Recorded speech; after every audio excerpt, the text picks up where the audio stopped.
I completed my first iron distance event in 1995 and my most recent in 2017. And that journey taught me that what works in your 30s doesn't work in your 40s. What works in your 40s definitely doesn't work in your 50s. The thing is, most of us learn these lessons the hard way, through injury, burnout or disappointing race results. But here's the good news. You don't have to make the same mistakes I did. These 5 training mistakes aren't just theory.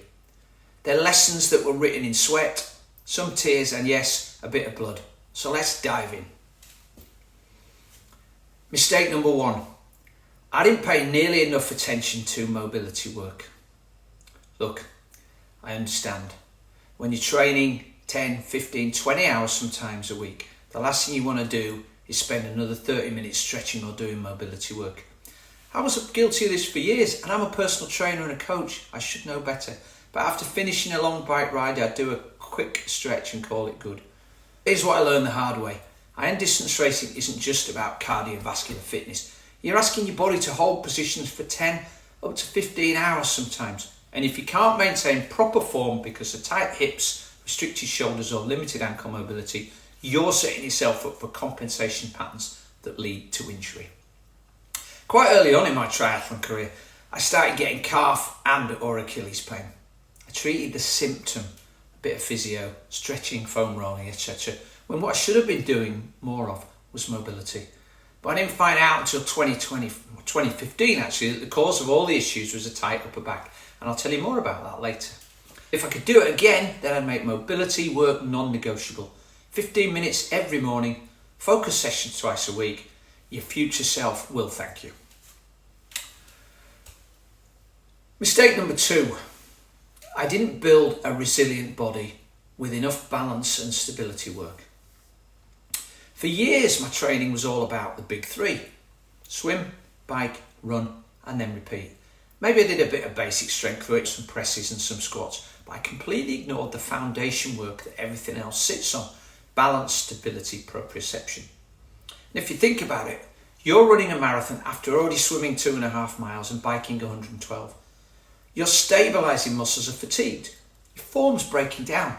And that's when injuries happen.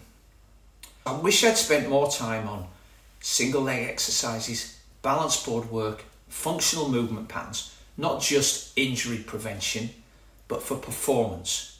Because when your stabilisers are strong, you can maintain better form for longer, which means better efficiency and faster times. And let me tell you this, I never slowed down in those last 10 miles of a race because of aerobic fitness. The athletes I see now are crushing it in their 40s and 50s. They're not just fit aerobically, they're bulletproof from the ground up. They've got bodies that can handle the repetitive stress of iron distance training without breaking down. So my advice would be start with just 10 or 15 minutes twice a week. Do single leg deadlifts, balance board work, some core stability exercises, and make it part of your routine or your warm-up, not an afterthought. So, this is the big revelation. Mistake number 3. I should have taken more polarised approach to my training for 75% of the year, instead of living in zone 3 and 4 intensity all the time. The mistake probably cost me more than any other single thing I did. For years, I trained like most age group athletes do. Every ride felt moderately hard.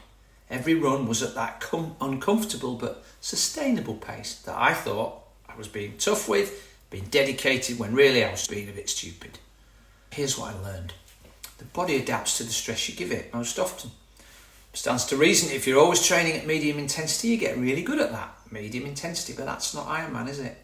You never develop that aerobic base that carries you through the back half of an iron distance race, and you never develop the top end speed that helps you when the pace picks up. It was only after a podcast call with Stephen Seiler in 2019, 2 years after my last race, that I finally started following a truly polarised approach, with 80% of my training at an easy conversational pace, and I do mean easy. The other 20% was legitimately hard intervals, tempo work and race pace efforts. And that difference was incredible. My easy pace got faster without really trying. My harder efforts got harder. But most importantly, I stopped feeling like I was constantly recovering from that last workout. I was tired after hard sessions, obviously, but I wasn't chronically beaten up. If you take one thing from this video, make it this: slow down to speed up. Not something your ego might like, because those easy days that will make you feel uncomfortable, but you'll be thankful on race days and your body will be working for you, not against you. This is my fourth mistake. I should have focused on a consistent running plan and a long-term approach rather than trying to get faster in the short term. Like you, I'm sure, I wanted to see progress every single month. I wanted my training paces to drop and my race times to improve. But Ironman racing is a long day out and training is a long-term plan. You get rewarded for consistency over everything else. The athlete who runs just 20 miles a week for 2 straight years will always beat the athlete who runs 50 miles a week for a few months, then gets injured, takes a few weeks off and then repeats that doom cycle. I spent too many years chasing training paces that my body wasn't ready for. Yes, I'd see improvements in a few weeks, maybe even a month or 2, but then I'd get broken down. I got injured regularly and it was always the same ones: Achilles and calf. The athletes I admire most are those who've been training consistently for decades. They probably don't have the flashiest workouts, they probably don't even post them on social media, but they do show up day after day, year after year. And it's that consistency which compounds in ways that short-term intensity never can.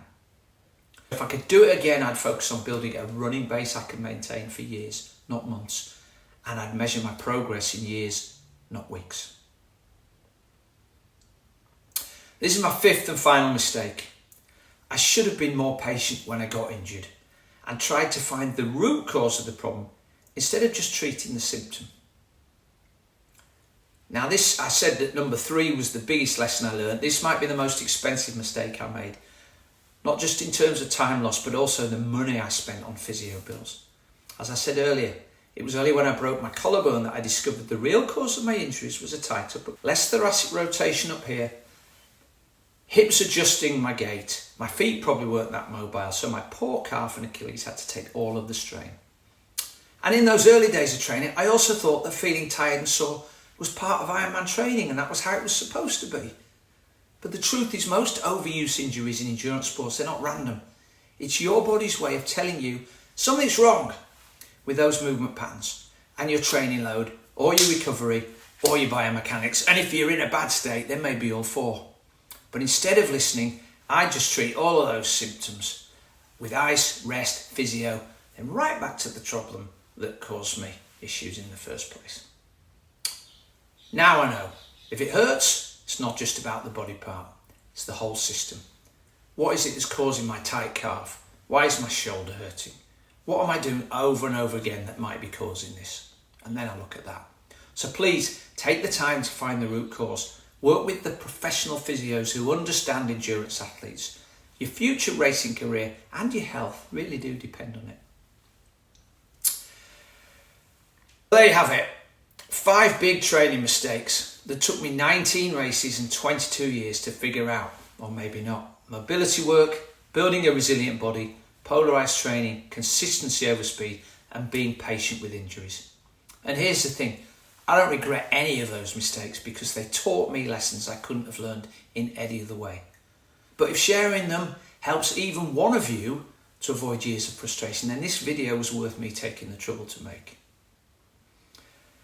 Now these were just training mistakes. Next week, I'm going to share the race day execution errors that also cost me hours, and I mean hours, in some of my iron distance races. And trust me, you don't want to miss that one.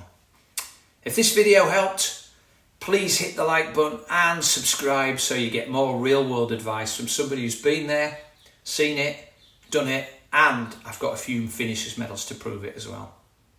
Why don't you tell me what your biggest training mistake was? It'd be great if you could drop it in the comments box below, and I will read and respond to every single one of them.